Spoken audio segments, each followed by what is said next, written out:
Preocupado por la guerra entre Rusia y Ucrania, voy a entrevistar al ex canciller argentino, Jorge Fori, que digamos, ha desarrollado todo un trabajo muy eficiente y tiene definiciones muy contundentes que seguro le van a interesar, no se lo pierda. Jorge, ¿qué lo llevó? ¿Qué es lo que lo motivó a las relaciones exteriores? No sé, yo ya cuando terminé el colegio secundario en Santa Fe, tomé la decisión de que quería entrar al servicio exterior, que había empezado a funcionar la escuela de formación en el año 66, yo terminé el colegio en el 70 y bueno, me decidí a hacer la carrera de abogado, pero ya con la idea de presentarme a los exámenes del servicio exterior, porque había que presentarse con una carrera de grado de 4 años, más 2 idiomas. ¿Su familia viene de las relaciones exteriores? Usted es el único, digamos, que dice, ¿por qué Jorge le gusta lo que pasa en otros países? Supongo, las conversaciones familiares le preguntaban no eso. No tiene nada que ver con eso. Mi padre inclusive lo encontró siempre medio absurdo que yo pretendiera entrar al servicio exterior. ¿Estaba muy lejos? ¿Qué le decía? Digamos, no había ninguna vinculación de este tipo familiar ni de ninguna otra índole y mi padre consideraba que eso no era un medio de vida. No era algo que él veía ahí. Para nada. ¿Y usted es de origen francés? Por la ascendencia. Tres de mis abuelos, bueno, 2 de mis abuelos y un bisabuelo son franceses, el otro es de origen español. Bueno, empieza la carrera, digamos, diplomática, antes de, digamos, volcarse a la política y ser canciller en el gobierno de Mauricio Macri. Cuénteme qué hizo. Bueno, yo ingresé al servicio exterior. El servicio exterior tiene una escuela de formación que se llama el Instituto del Servicio Exterior, que son cursos de 2 años muy completos. O sea, no solo me tocó hacer primero un excelente colegio secundario, porque yo fui a un colegio privado que es la Inmaculada de los jesuitas, donde el hoy Papa Bergoglio o Francisco era el prefecto de disciplina y el profesor de religión de los más chicos. Nosotros era profesor de literatura y filosofía de los más grandes, los de 4º y 5º año. Yo era alumno de 1º y 2º año cuando él estuvo, porque después fue al Colegio Mayor de Córdoba, donde vivió un tiempo.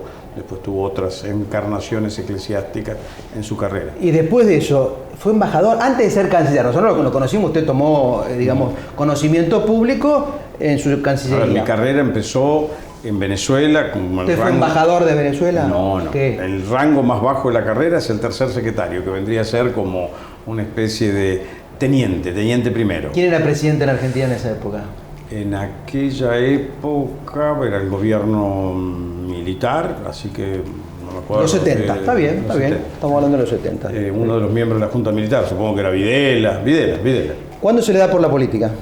No, a ver, uno siempre haciendo esta carrera tiene que tener algún grado de interés por la vida política del país donde uno va, de los interlocutores que tiene y también de su propio país. Siempre he tenido ese interés. Mi vinculación más a la política se hace más concreta ya en los 90, en la época del presidente Menem. Después trabajé con el gobernador Rucauf en provincia de Buenos Aires, era miembro del gabinete que lo acompañaba a Rucauf.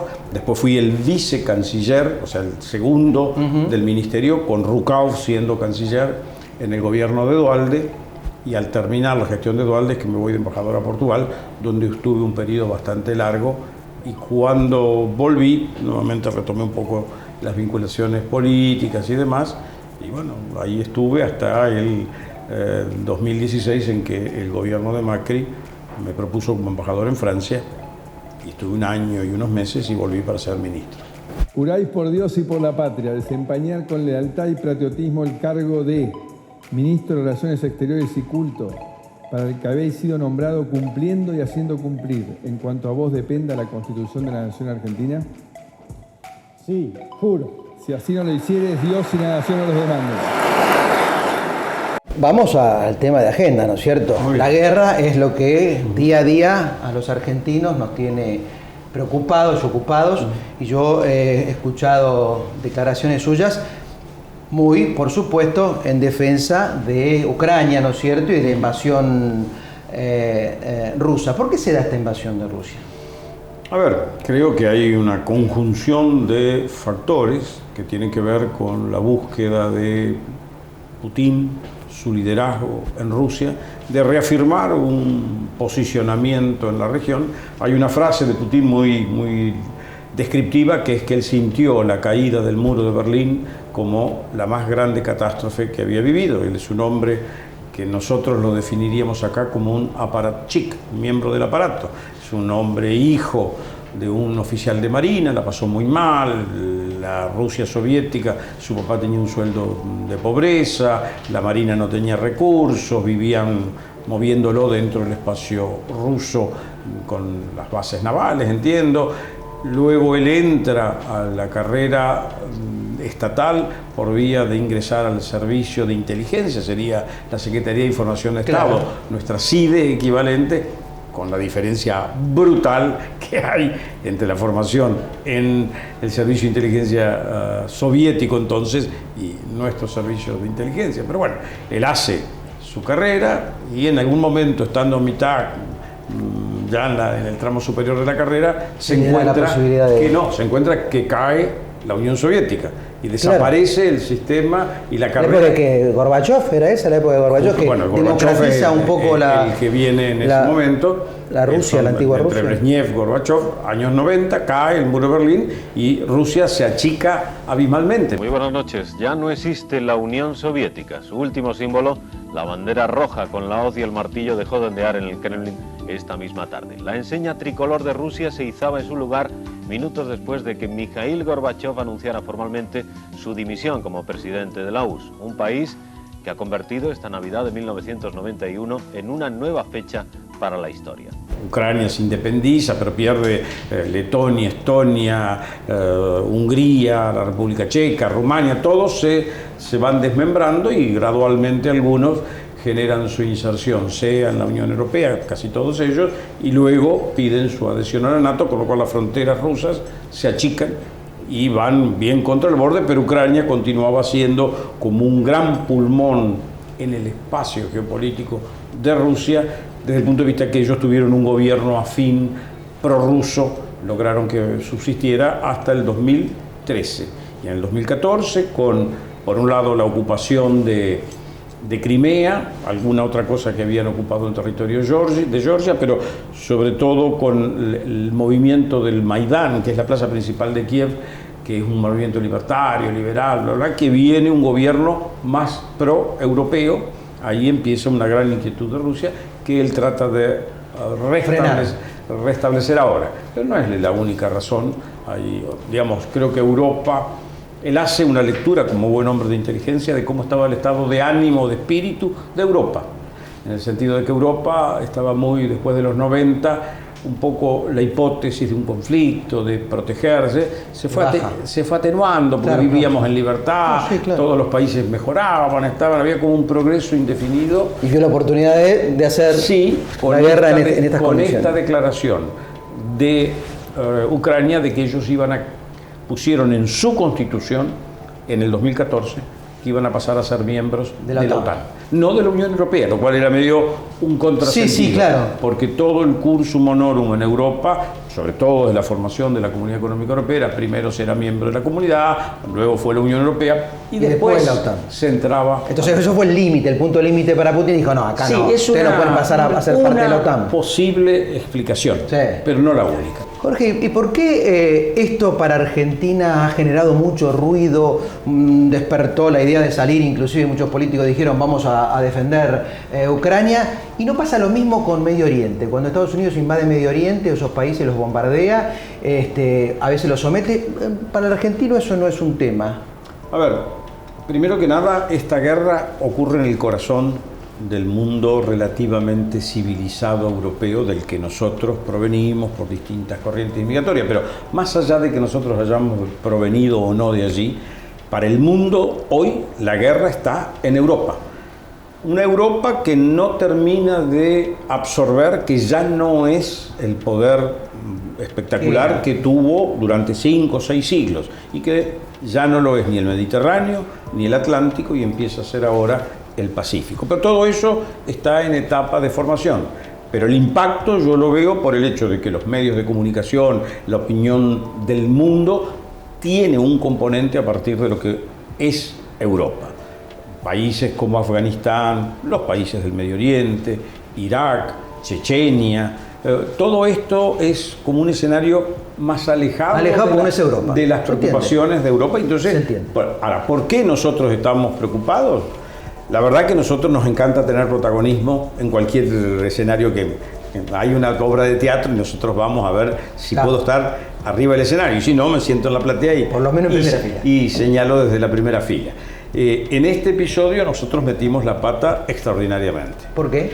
Y primero porque el presidente Fernández fue a Rusia justo cuando todo indicaba que el conflicto estaba enarmado. Argentina tiene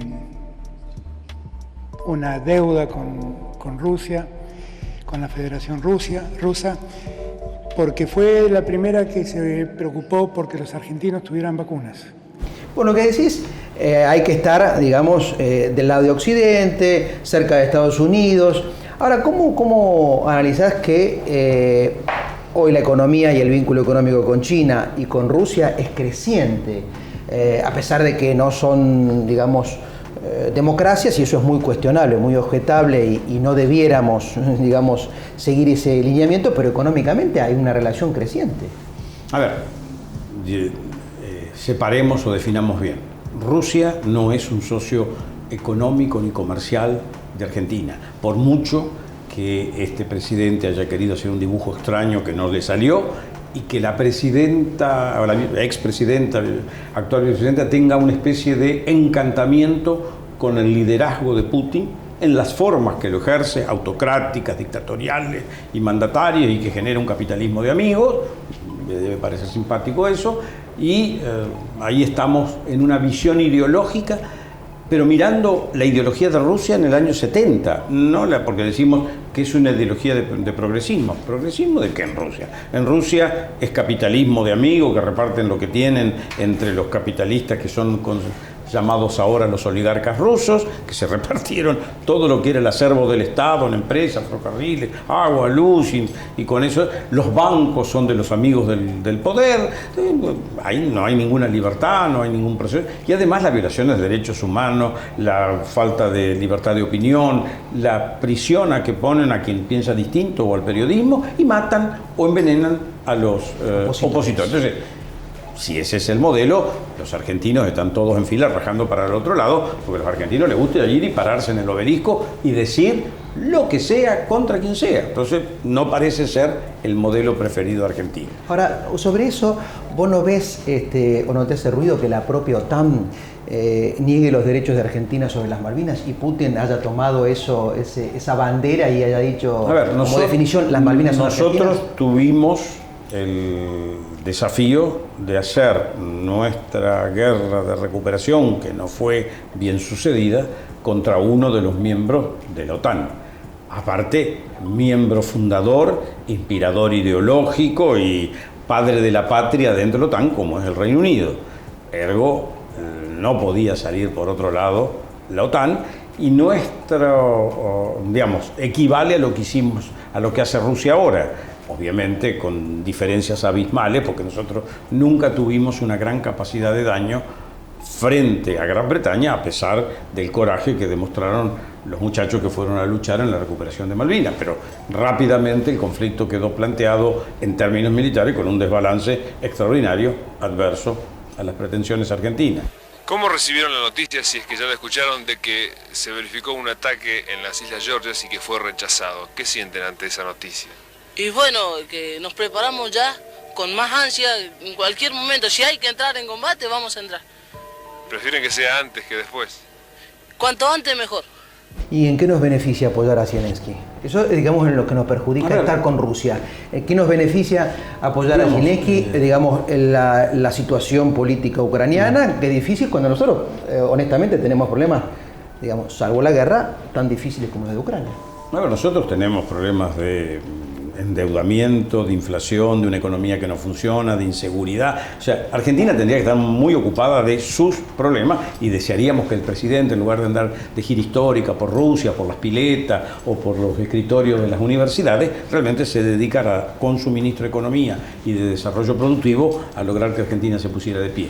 Pero Ucrania representa hoy para el mundo la libertad, la democracia, la defensa de los valores, el hecho de ser un chico que siendo avasallado por un inmenso, porque se suponía que era una superpotencia, con un ejército 6 o 7 veces más grande que el de Ucrania, el ejército ucraniano, destrozado como está, le ha dado una batalla campal. Pero lo más importante, los ucranianos, presidente a la cabeza, han dado muestras de coraje y valentía y tienen al gran ejército ruso enterrado en Ucrania en una guerra que les va a producir un extraordinario desgaste, porque llegarán, ocuparán el barrio X, B, C, D, de Kiev, de Lviv, de donde sea, pero los ucranianos van a estar todo el día haciéndole la guerrilla de guerrilla.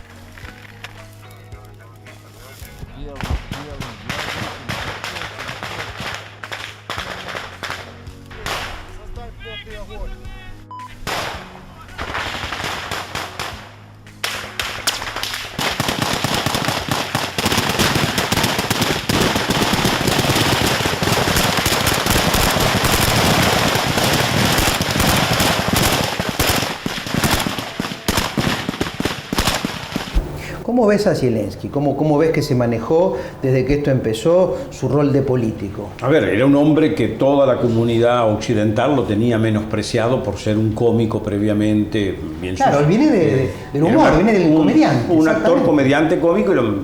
minimiza, te imaginas. No tiene presidente llegó. Bueno.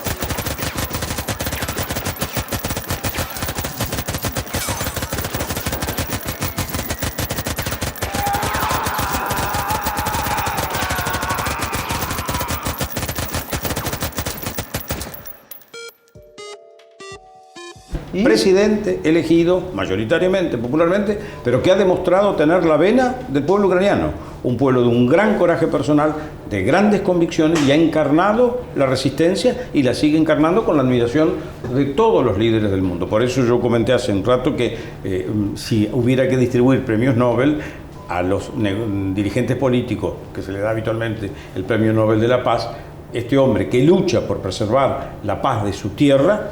Lo propondías. Pero, si vos te tocaran, te llamaran de la... Sí, no corro ningún peligro, pero sin duda... Los suecos te llaman y decís, bueno, este es mi nombre, sin duda, este es mi candidato, le pongo una digamos, el nombre de él debiera ser considerado. Te digo nombres de la oposición: Mauricio Macri, Patricia Bullrich, Horacio Rodríguez Larreta, Morales, el radicalismo. ¿Con quién te sentís más identificado que llevaría en un hipotético gobierno en el 23 una política exterior así, como la que vos planteás, claramente hacia Occidente? Yo soy de los que insisto que dentro de Juntos por el Cambio, donde hay otras figuras que no mencionaste pero que también tienen gran valía, no tenemos que discutir en este año nombres, tenemos que discutir ideas.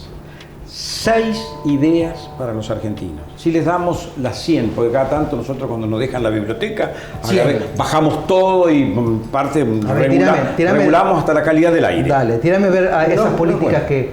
Hay que tener 6 ideas. Dale, esas en ideas. Política exterior, ¿cuál? Claramente es vinculados al mundo, muy vinculados al mundo. Pero el mundo occidental, ver, cuando Europa y Estados Unidos, que quede claro. Puede comprar lo que yo produzco, sin comprarme las ideologías, y donde voy a tener que interactuar, obviamente con una potencia mundial, en dudas hoy porque tiene un proceso reflexivo después de 70 años de primacía, que son los Estados Unidos, donde tenés otra potencia mundial que es avasalladora por su potencia comercial y de compra, que es la China, y tenés otros actores, la Unión Europea, países individuales relevantes como Alemania, puede ser Francia, España, Italia, tenés inclusive India, y podés mencionar obviamente a Rusia. Ahora Rusia va a salir de este conflicto que nos compraba algún tipo de productos, pero muy poquito, porque no era más del 3% de nuestro comercio, va a salir sumamente golpeada. Rusia formalmente, si le preguntábamos a cualquiera, ¿qué lugar tiene Rusia en el mundo? Bueno, Estados Unidos, Rusia, China. Ahora Rusia se fue a la cola. Y está mal, porque el gas, el petróleo, el maíz, todo lo que le vendía, trigo, fosfato, que le vendía a la Unión Europea sustancialmente, no se lo puede vender, se lo tiene que vender, se lo tiene que comprar China, que lo va a comprar por un tiempo a precio de amigo. Ahora, esta idea, digamos, principista, de decir, bueno, estoy de este lado, estoy con Occidente, estoy con Oriente, ¿no tiene excepciones? Por ejemplo, Biden acaba de llamar a Maduro por el tema del petróleo. O sea, estamos hablando de que hay una pelea casi histórica, te diría, por los últimos 30 años entre Estados Unidos y Venezuela. Política, económica, casi al punto del bloqueo. El Martín Fierro era sabio. La necesidad tiene cara de hereje. Bueno, entonces, ¿no me das la razón que eso, en este sentido, uno también tiene que ver que, está bien, uno tiene que entender que uno está de un lado, porque si no se queda a un lado, pero llega el momento que voy a tener que llamar, como hizo Estados Unidos, a mi adversario o al país que yo critiqué fuertemente como Venezuela por el petróleo. Tu aseveración de hace unos minutos en la pregunta anterior, no es que nosotros tengamos que pertenecer por derecho a Occidente. Nosotros debemos pertenecer a donde haya democracia, libertad, respeto de las libertades individuales, personales, de las minorías, de los derechos humanos. Ese es el tipo de sociedad que le gusta a los argentinos. ¿Dónde están esas sociedades o esos países que trabajan así? Mayoritariamente están del lado occidental. O sea, en el occidente del mundo, ¿dónde están los Estados Unidos? Que ha cometido errores graves. Vos mencionaste en algún momento la guerra en Irak, la guerra en Afganistán, y hay una enorme cantidad de errores cometidos en su ejercicio del poder imperial. Nosotros nunca fuimos un poder imperial, aunque siempre sentimos que si estamos parados en la fila, cualquier día nos toca a nosotros. Por ahora no ha sido, y una de las cosas es que esa idea de que estamos ahí para ser llamados en cualquier momento es un absurdo total. Nadie nos va a llamar nunca mientras tengamos el país que tenemos aquí adentro. Pero dicho esto, nuestra identificación es con los países que comparten los mismos valores, que no son los que comparten ni Rusia ni Venezuela.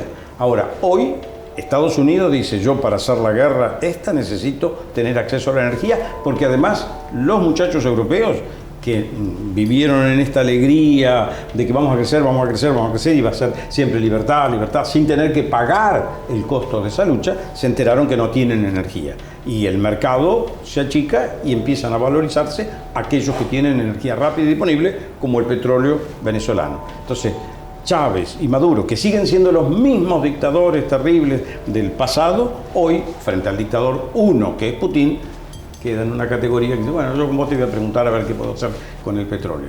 Obviamente es como una especie de waiver a la presión que tenía Estados Unidos sobre Venezuela, que es un factor que nos tiene que preocupar a nosotros, porque a este gobierno le encantaría que primara un gobierno, o sea, siempre han tenido un entendimiento ideal con Chávez y lo siguen manteniendo con este payaso que es Maduro, porque frente a Chávez, a quien tuve oportunidad de tratar en varias oportunidades, Maduro es un clown de circo. El otro, por lo menos, era un líder militar, formado. Este era el que manejaba el metro de Caracas, o sea, su formación adolece. El otro, por lo menos, ha ido a la escuela de guerra en Venezuela, lo que ellos llaman agujas negras. Dos figuras. No comparto las propuestas de uno ni de las aplicaciones que hace este otro, pero la verdad que la figura que manejaba Venezuela con Chávez era diferente. Pero este no es, vuelvo a decir, yo lo que quiero mirar es qué quieren los argentinos o qué queremos los argentinos. Y los argentinos no queremos vivir como Venezuela. Ahora ya lo estamos logrando. Venezuela tiene en este mes 2,97 de inflación. Nosotros tenemos 4,8. O sea, hemos logrado reproducir las políticas económicas de la ineficiencia que generan que Argentina vaya siendo un país rico, muy rico y diverso en su riqueza, porque Venezuela es rico con un solo producto, que es el petróleo, y no ha desarrollado ninguna alternativa de una Venezuela más sólida. Bueno, creo que con eso llegamos al cierre. ¿Qué queremos los argentinos? Queremos el camino actual que el gobierno nos plantea, acercándonos a Rusia, a China, a países que están alejados de la democracia, o queremos el planteo que nos hace Jorge Forí, ex canciller, embajador de Portugal, muy bien formado, que el camino de la Argentina tiene que ver con las democracias y Occidente. Gracias, Jorge. Gracias a vos.